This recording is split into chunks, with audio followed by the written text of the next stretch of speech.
interested in the basketball stuff, as I mentioned, we've already talked about that. For anybody listening on the podcast, for anybody watching this on YouTube, subscribe to the channel. There's basketball content, there's football content that's always going to be coming out. And this is a fun time of year, right? So as I've previously mentioned, I will be at this Alabama LSU game. Me and my girlfriend are going, and it should be a lot of fun. I've been to Baton Rouge once before. It was the Alabama Joe Burrow game where we won 29-0. So hopefully I'm good luck in Baton Rouge, and hopefully Alabama can pull it out. But let's talk a little bit about how I think they're going to have to do that. I think part of this is going to come down to how Jalen Milroe and the offensive line handle the crowd noise. Because for anyone who's never been to Baton Rouge, it is one of the loudest and most hostile environments in the entire country, right?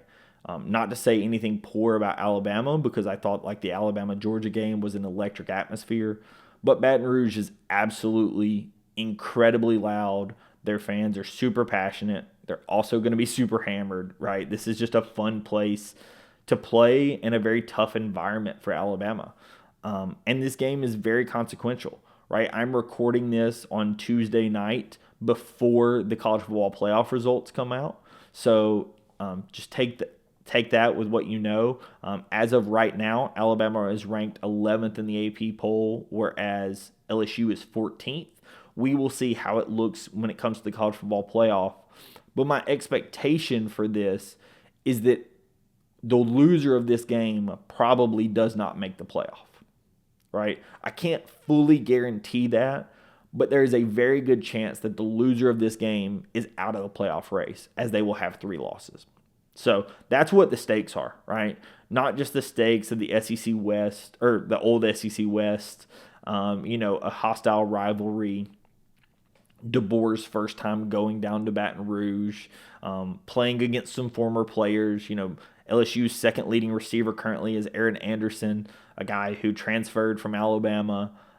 Obviously, it's a huge recruiting state, with Alabama having a lot of guys from Louisiana. Louisiana trying to have a hold on their state. This is, Jalen Milroe versus Garrett Nussmeier, 2 guys from Texas, right? At the end of the day, this is a very big rivalry. And for anybody that underestimates how big the Alabama-LSU game, you really should experience it. The Alabama-LSU is always a very hostile environment, very big game, and I think that a lot of that shows. And the reason I think that's so important to mention is Jalen Milroe and the Alabama offensive line are going to have to do a better job not having penalties and also communicating. They didn't do a great job of it against Tennessee. It really caused us some problems. Alabama was able to get turnovers against Nico, but then was not able to be successful off of those turnovers, right? Alabama forces the turnovers of Nico in Knoxville, but then isn't able to score coming out of that. A lot of that had to do with their inability to communicate and to be on the same page. Some of that I'm sure had to do with the crowd noise. Some of that just had to do with being in a hostile environment. Some of that may have been how Tennessee was playing, right?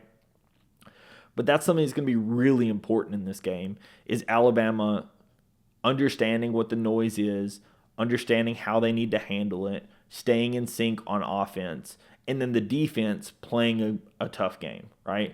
Ever since that Vanderbilt game where Alabama's defense was embarrassed, it's, to me, has seemed very clear that a message was sent and they were embarrassed.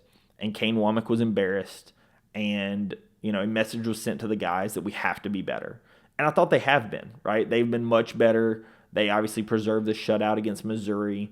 And now you're going to have some guys that potentially were partially injured that are going to be back in this game, right? Some guys that may have been, tweaked but playing on, slight injuries. They've now had an extra week to recover, right? Both teams have, though, right? I think that Alabama in the secondary, this is going to be really, really big for us, because I thought that Bray Hubbard played incredibly well in Keon Sabb's absence, but Garrett Nussmeier is a gunslinger. He is somebody that will throw the ball a lot. He has 2,600 passing yards this season, 20 touchdowns to just 9 interceptions, and their leading rusher has just under 400 yards, right? This is a team that absolutely is a throw-first team. They are much more of a running team than they are a passing team, much more of a passing team than they are a running team. This is a team that is going to give Alabama some troubles, or could. And I think that Alabama's secondary will be tested in this game. And so having the extra time to get these guys back to full health, also being able to practice with what that unit is going to be, with Bray Hubbard back there in the back end and Malachi working on communication and such, I think that's going to be really big for the defense.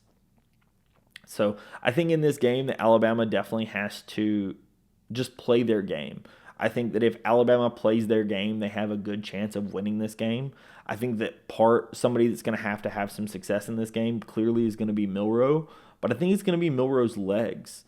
And the reason I say that is when we look at the Texas A&M LSU game, when Texas A&M wins that game 38-23, they picked off Garrett Nussmeier 3 times, and that's something that's obviously going to be a big thing, is can you cause turnovers? Can you get in his head similar to how they were able to do in Knoxville with Nico, right? If you can get turnovers off of Nussmeier, that's going to be a big deal. But then on the opposite side of that case, when Alabama gets the ball, is having Jalen Milroe use his legs. And I say that because Marcel Reed comes in for Texas A&M, the backup quarterback. They pull Wegman, and Marcel Reed runs it 9 times for 62 yards and 3 touchdowns, right? He had a hugely successful game on the ground, and Jalen Milroe is more than capable of that, right? I think that Jalen Milroe is a better passer than Marcel Reed. He only attempted 2 passes in that game. But I think that Jalen Milroe has that ability to be able to beat them with his arm and his legs. He just has to do it, right? I personally thought that, as we discussed previously, that Jalen may have been slightly injured. If that was the case, or if that wasn't the case, I think that him having the extra week to rest is going to be as good for him as it is for everyone else, right? I think that having Jalen at full strength for this game, him with the ability to use his legs in the pocket, is going to be a very big deal in this game, because, again, we've seen where LSU has had some issues with that in their most recent game, right? So I'm sure that Alabama will pull from that. And then, again, the Garrett Nussmeier 3 interceptions, that's something that, I think that Alabama, in order to win this game, I think Alabama is going to need to intercept Nussmeier, right? You can't just have a gunslinger throw it 50 times like he did against A&M and not get in his head and not get some interceptions, right?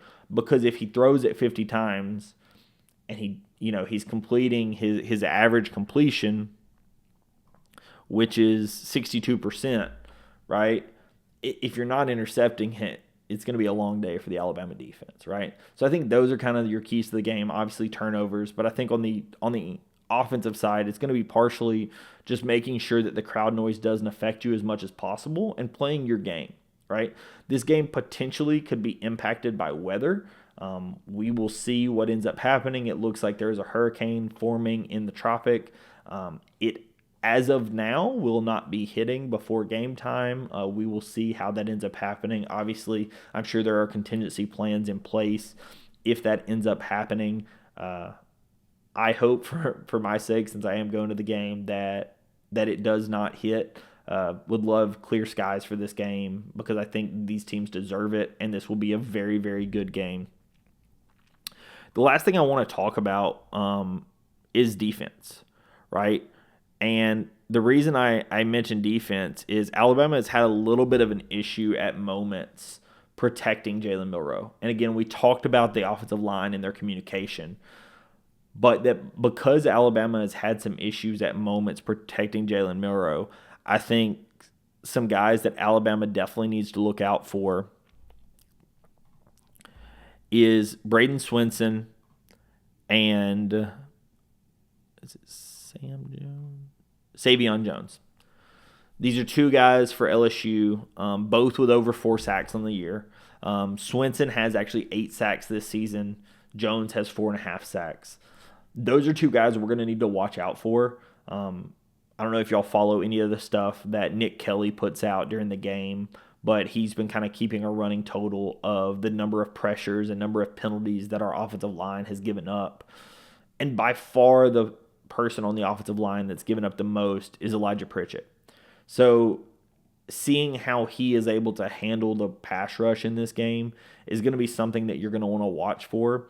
At moments, it was something that definitely caused us problem in that Tennessee game, and it's a big reason why we got behind the chains, because when Alabama was able to create that turnover in Knoxville, maybe there was a sack or a negative play that ends up causing us to be behind the chains. And then, you're working backwards. It's 1st and 15, 1st and 20, or after a sack, 2nd and 17. And it's a much tougher way to, convert on 3rd down to be able to, get that 1st down and actually get some movement on offense.